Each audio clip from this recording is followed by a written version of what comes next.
fans, it's Joe from Boro Fan TV, and this is the preview for the upcoming game on Tuesday the 15th of March with the 7:45pm kickoff as the Boro take on Birmingham City in the Scarbet Championship at St Andrews. For Boro fans, it was a tough away trip, going to Millwall. This weekend just gone, but we came away with a hard end point. I mean, we didn't score, but going to a place like the Den, a tough place to go to, and coming away with a point, it's actually quite decent, I'm not going to lie. I mean, there were chances for us to win the game, particularly in the first half, with Marcus Tavernier hitting the bar and Flo Balogun, who had a decent game, even though he didn't score, had some chances to put his shots away, but, it is what it was. Bartosz Białkowski was in top form for the Millwall on the day, and, we had our chances, Millwall had our chances, particularly Benik Afobe, but Joe Lumley was in top form again, even Neil Madison gave him man of the match, but so it was good to see, that Joe Lumley had an answer to some of his critics from some Boro fans. So yeah, like I said, we got a point. It keeps us in touch with the playoff places, even though we're still in 9th place. We're just now 1 point off the playoff places now. So we need to look at this game now as a good opportunity to carry our momentum. Small bit of momentum that we got from that Millwall game. That will take us out of that wretched away form that we had, and hopefully we'll go from there.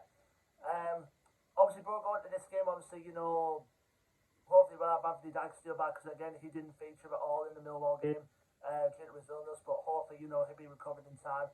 Andras Barra, who obviously missed that game as well through illness, hopefully, Chris Wilder said will be involved for the game on Tuesday, and obviously, we're still without Martin Piero and Riley McGree for this game, so.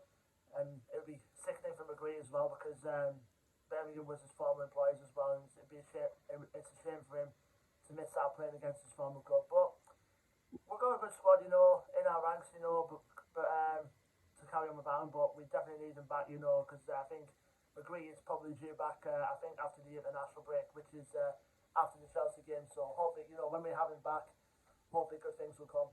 Simon Pierre as well, just before the end of the season comes, we definitely could do with him back.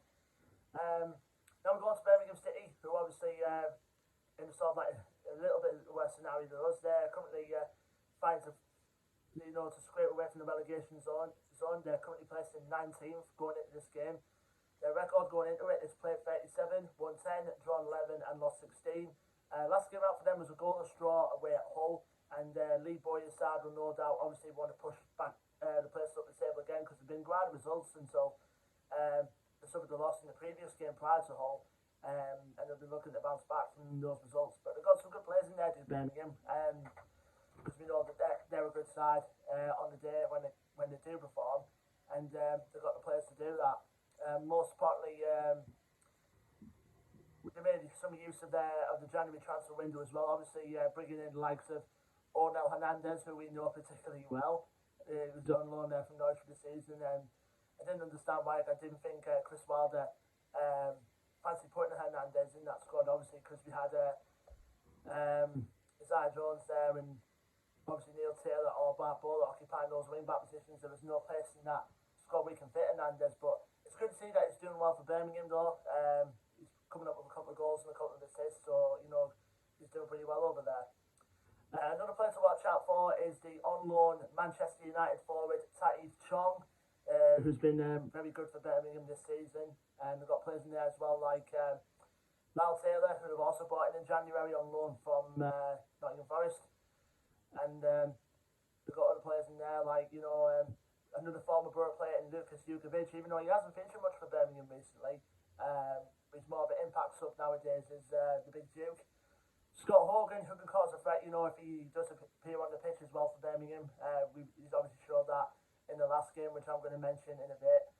And we've got other players as well, like Gary Gardner as well.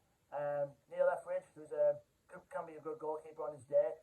And like I say, Birmingham are a good team. It's one of them, it's a shame to find them, kind of like in the dumps near the relegation zone, but, they're a good side. And I think Birmingham City, definitely have the good squad in their ranks, obviously, to pull themselves away from that relegation zone, and obviously they'll be probably spending another season in the Championship by the looks of things. Now, last time we played Birmingham was obviously back near enough in the beginning of the season. I think it was midpoint, you know, around October time at the Riverside. Unfortunately, they beat us by 2-0 with goals from Mark Roberts and Scott Hogan.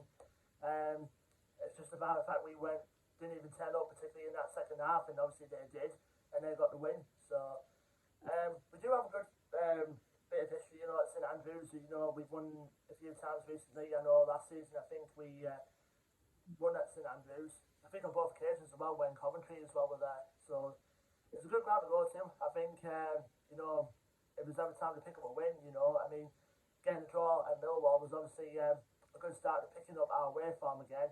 You know, hopefully we can produce a win, you know, down at the West Midlands tomorrow. So it'd be a good point to see. Obviously, this is a big warm-up game before this Saturday coming up, which is obviously the biggie.